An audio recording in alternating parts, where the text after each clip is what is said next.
El Mundial ya había nacido, pero 4 años después, el fútbol dejó de ser solamente un juego.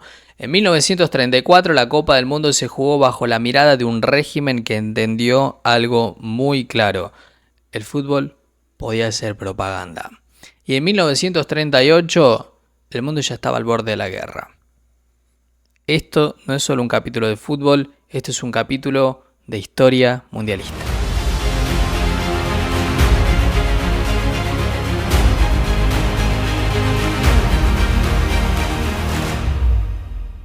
Y comenzaremos hablando de Italia 1934. Por primera vez hubo eliminatorias. Por primera vez los equipos tenían que clasificarse. Participaron en esta ocasión 16 selecciones, las cuales fueron Italia, la organizadora, Estados Unidos, Brasil, España, Austria, Francia, Hungría, Egipto, siendo la primera africana en participar de una Copa del Mundo, Alemania, Bélgica, Argentina, Suecia, Checoslovaquia, Rumania, Holanda y Suiza. El formato era simple y brutal. Eliminación directa desde el primer partido. Perdés y te vas a casa. Nada de fase de grupos, nada de segundas oportunidades. La pelota, Federale 0-2. Pero el contexto era aún más fuerte que el formato. Italia estaba gobernada por Benito Mussolini, un líder que entendía que ganar el Mundial significaba demostrar poder al mundo. Muchos partidos quedaron marcados por decisiones arbitrales polémicas, sospechosas, algunas presiones.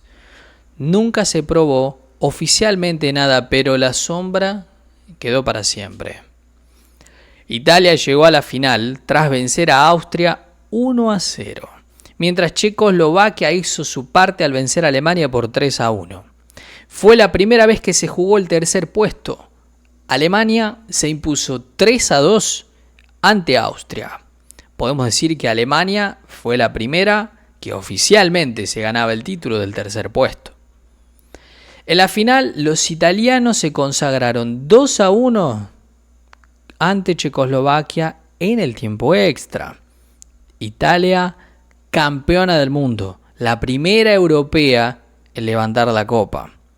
Y el fútbol empezaba a mezclarse algo más que con el deporte solamente.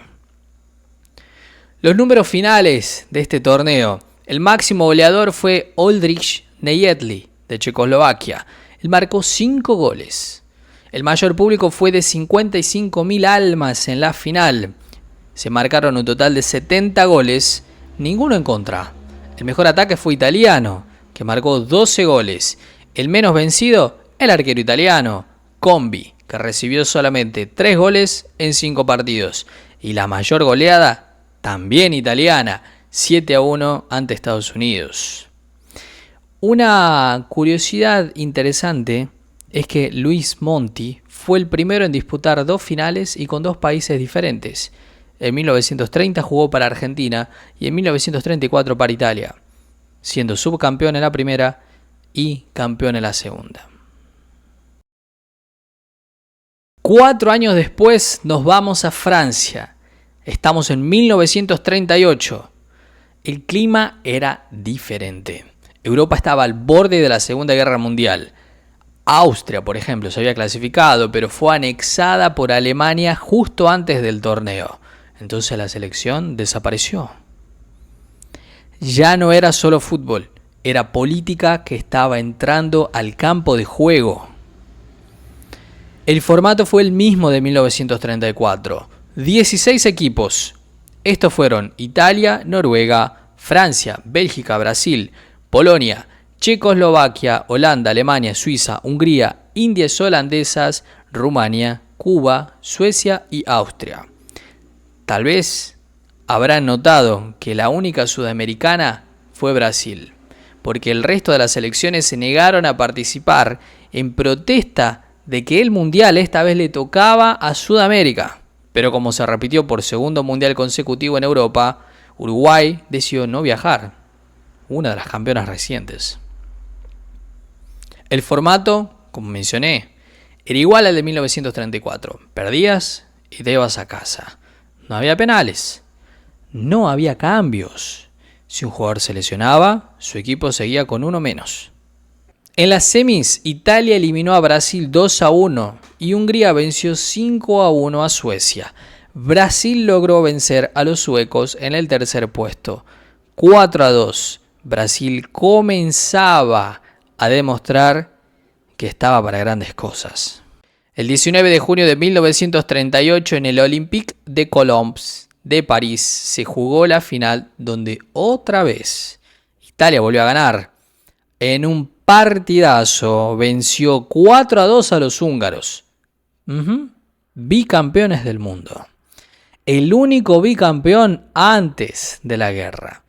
Y un dato curioso, apenas 4 italianos pudieron decir que son bicampeones. Meazza, Ferrari, Massetti y Monseglio. Los goles para los italianos fueron de Colaus y Piola, que marcaron por duplicado, mientras que para Hungría marcaron únicamente Titkos y Sarossi. El máximo goleador fue brasileño, Leónidas, 7 goles, el diamante negro le decían. Los números, se marcaron 83 goles, solo uno en contra. El mejor ataque fue de los húngaros, que marcaron 15 goles. Y la mayor goleada fue la de Suecia sobre Cuba, que ganó 8-0. El legado. Después de 1938, no hubo mundial en 1942, no hubo mundial en 1946. 12 años sin Copa del Mundo, 12 años marcados por la guerra. Pero el fútbol sobrevivió. Y cuando regresó, lo hizo en un estadio que sería escenario de una de las mayores tragedias y a la vez míticas deportivas de la historia. En 1950, el Maracanazo, una herida que todavía duele. De esto vamos a hablar en el próximo capítulo. No te olvides de seguirme en mis redes sociales, de estar atento, de compartir, dejar tu like para poder continuar escuchando un poco más de esta historia mundialista.